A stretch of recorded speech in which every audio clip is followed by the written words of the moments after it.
नमस्कार, मैं हूं अंकुर। आप देख रहे हैं सत्य न्यूज़। एक नजर डालते हैं अब तक की सुर्खियों पर। केंद्र सरकार चीफ ऑफ डिफेंस स्टाफ यानी सीटीएस और राष्ट्रीय सुरक्षा सलाहकार एनएसए की तर्ज पर भारत के मुख्य जांच अधिकारी यानी सीआईओ का एक नया पद बनाने पर विचार कर रहा है।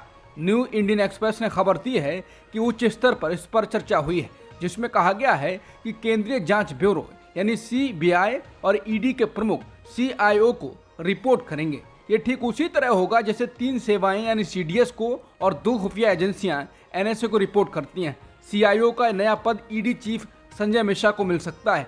वो 15 सितंबर को रिटायर हो रहे हैं। बता दें, उनका ईडी में कार्यकाल 3 बार बढ़ चुका है। सुप्रीम कोर्ट संजय मिश्रा का कार्यकाल बढ़ाने पर कई बार सख्त टिप्पणी कर चुका है।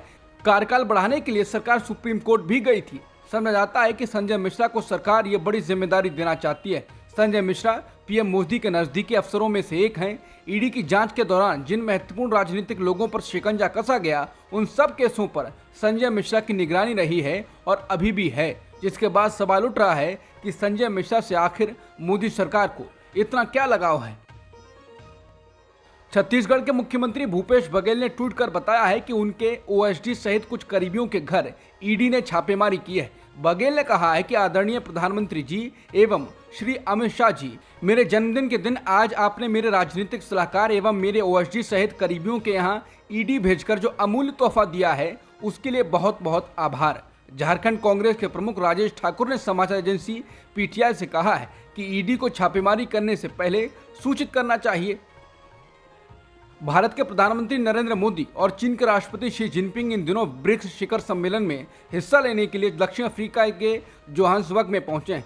लेकिन इस बात पर सस्पेंस बरकरार है कि ब्रिक्स शिखर सम्मेलन से इतर दोनों नेताओं के बीच द्विपक्षीय बैठक होगी या नहीं होगी। बीबीसी की रिपोर्ट के अनुसार 15वें ब्रिक्स सम्मेलन में भाग लेने के लिए पहुंचे प्रधानमंत्री मोदी ने दक्षिण अफ्रीका के राष्ट्रपति सिरिल रामापोसा से मुलाकात की है। उन्होंने ब्रिक्स सम्मेलन से इतर दक्षिण अफ्रीकी राष्ट्रपति से मुलाकात की है। इसके बाद कयास लगाया जा रहा है कि मोदी और शी से मुलाकात होगी या नहीं होगी। चंद्रयान 3 बुधवार शाम चांद की सतह पर उतरने की कोशिश करेगा। अगर इसरो ऐसा करने में सफल रहा तो भारत चांद के दक्षिणी ध्रुव पर सॉफ्ट लैंडिंग करने वाला पहला देश बन जाएगा। इस बीच कांग्रेस नेता दिग्विजय सिंह ने कहा है कि जो वैज्ञानिक चंद्रयान 3 की लैंडिंग के लिए काम कर रहे हैं, उन्हें 17 महीने से वेतन नहीं मिला है। दिग्विजय सिंह ने समाचार एजेंसी एएनआई से कहा है कि हमें गर्व है कि इसरो के वैज्ञानिक चंद्रयान 3 की लैंडिंग को मुमकिन बनाने के लिए मेहनत कर रहे हैं। हम ईश्वर से प्रार्थना करते हैं कि मिशन सफल हो। इसमें साथ साथ अखबारों में ऐसी खबरें भी सामने आई हैं, जो वैज्ञानिक ये कर रहे हैं, उन्हें 17 महीने से वेतन नहीं मिला है। प्रधानमंत्री को इसका संज्ञान लेना चाहिए। दिग्विजय सिंह के बयान के बाद मध्य प्रदेश बीजेपी अध्यक्ष वीडी शर्मा ने कहा है कि दिग्विजय सिंह योजनाबद्ध तरीके से देश को बदनाम करने का काम करते हैं। उन्होंने कहा कि जिस देश की जनता को हमारे वैज्ञानिकों पर गौरव है, उस पर ये सवाल खड़ा कर रहे हैं, जबकि उन्हें दुआएं देनी चाहिए। भारत ने पिछले 2 दिनों से साबित कर दिया है कि उसकी बहुसंस्कृति वाला देश होना उसकी सबसे बड़ी ताकत है। चंद्रयान 3 की सफलता के लिए सारे भारतीय अपने अपने भगवान और अल्लाह की इबादत में जुट गए हैं।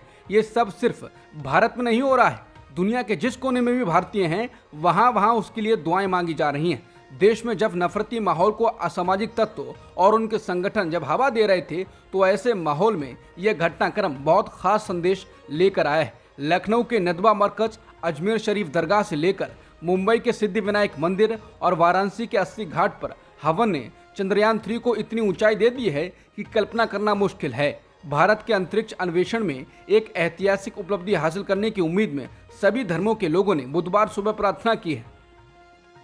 चंद्रयान 3 की बुधवार शाम 6:04 पर होने वाली लैंडिंग का पूरा देश में प्रसारण होगा। देश भर में स्कूलों को खोलने का आदेश दिया गया है। अंतरिक्ष प्रेमी इसे क्रिकेट मैच की पार्टी की तरह खाते पीते सेलिब्रेट करने की तैयारी कर रहे हैं।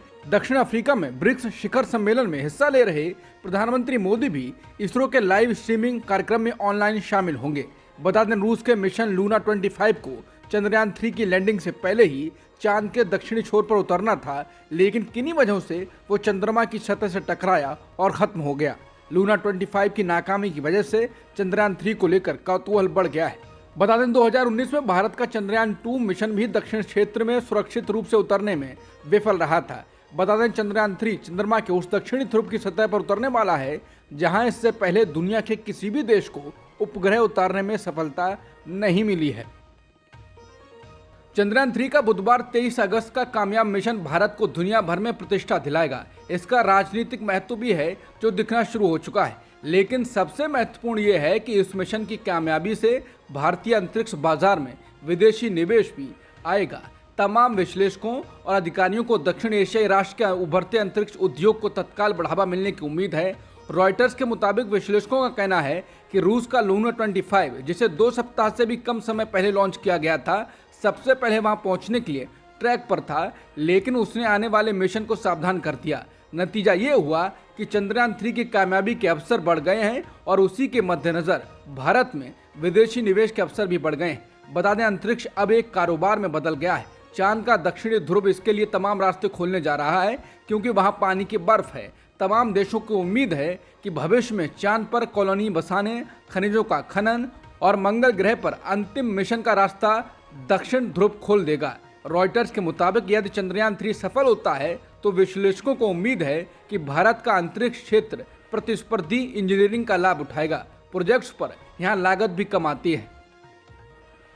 पाकिस्तान की इमरान खान सरकार में सूचना एवं प्रसारण मंत्री रहे फवाद चौधरी ने कहा है कि पाकिस्तानी मीडिया को चंद्रयान 3 की लैंडिंग का लाइव प्रसारण दिखाना चाहिए। उन्होंने भारत के मून मिशन को मानव जाति के लिए ऐतिहासिक क्षण बताते हुए भारतीय वैज्ञानिकों को बधाई दी है। ट्विटर पर उन्होंने लिखा है, पाक मीडिया को शाम 6:15 पर चंद्रयान की चांद पर लैंडिंग को लाइव दिखाना चाहिए। यह मानव जाति के लिए ऐतिहासिक क्षण है। खासकर भारत के लोगों, वैज्ञानिकों और अंतरिक्ष समुदाय के लिए उन्हें बहुत बधाई। भारत का चंद्रयान 3 चंद्रमा के करीब पहुंच चुका है। चंद्रमा के दक्षिणी ध्रुव के पास प्रज्ञान रोवर के साथ विक्रम लैंडर की सॉफ्ट लैंडिंग कराने का प्रयास इसरो करके इतिहास रचने के लिए तैयार है। ऐसे में वैज्ञानिकों का मानना है कि लैंडिंग के समय के अंतिम 15 मिनट बेहद चुनौतीपूर्ण होंगे। यही वो समय होगा जो इस मिशन की सफलता को निर्धारित करेगा। बुधवार के ये 15 मिनट देश के लिए सबसे कठिन और रोमांचकारी मिनट माने जा रहे हैं। इन रोमांचकारी क्षणों को आतंक या खौफ के मिनटों के रूप में माना जा रहा है। यही वो समय होगा जब इसरो के निर्देश पर विक्रम लैंडर 25 किलोमीटर की ऊंचाई से चंद्रमा की सतह की ओर उतरना शुरू कर देगा। एनडीटीवी की रिपोर्ट के मुताबिक विक्रम लैंडर इस दौरान 1.68 किलोमीटर प्रति सेकंड के वेग से चंद्रमा की सतह की ओर बढ़ना शुरू कर देगा। ये स्पीड लगभग 6048 किलोमीटर प्रति घंटा के बराबर है, जो एक हवाई जहाज के वेग से लगभग 10 गुना अधिक है।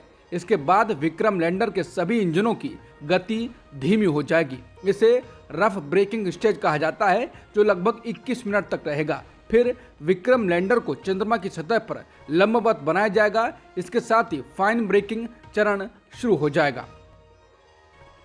अमेरिकी राष्ट्रपति जो बाइडेन G20 शिखर सम्मेलन में हिस्सा लेने के लिए 7 से 10 सितंबर तक भारत की यात्रा पर होंगे। व्हाइट हाउस ने मंगलवार को इस यात्रा की घोषणा की और बताया कि इस दौरान बाइडेन अन्य नेताओं के साथ रूस यूक्रेन युद्ध के प्रभाव सहित कई वैश्विक चुनौतियों पर चर्चा करेंगे। बाइडेन दुनिया में बढ़ रही गरीबी से बेहतर ढंग से लड़ने के लिए विश्व बैंक सहित बहुपक्षीय विकास बैंकों की क्षमता बढ़ाने पर भी चर्चा करेंगे। मिजोरम सैरांग इलाके के पास एक निर्माणाधीन रेलवे पुल के गिरने से बड़ा हादसा सामने आया है।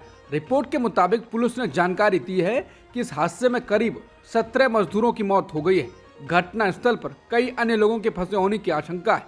आइजोल से करीब 21 किलोमीटर दूर सुबह 10 बजे के आसपास जब यह घटना हुई तो 35 से 40 कर्मचारी मौके पर मौजूद थे। मिजोरम में रेलवे का निर्माणाधीन पुल गिरने से 17 लोगों की मौत हो गई और कई लोगों के वहां पर फंसे होने की आशंका है।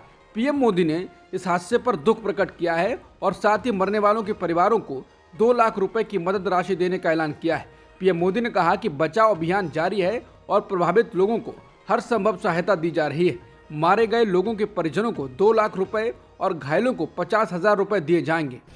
अब तक की सुर्खियों में इतना ही। बाकी खबरों के लिए बने रहिए सत्यहिंदी.com के साथ।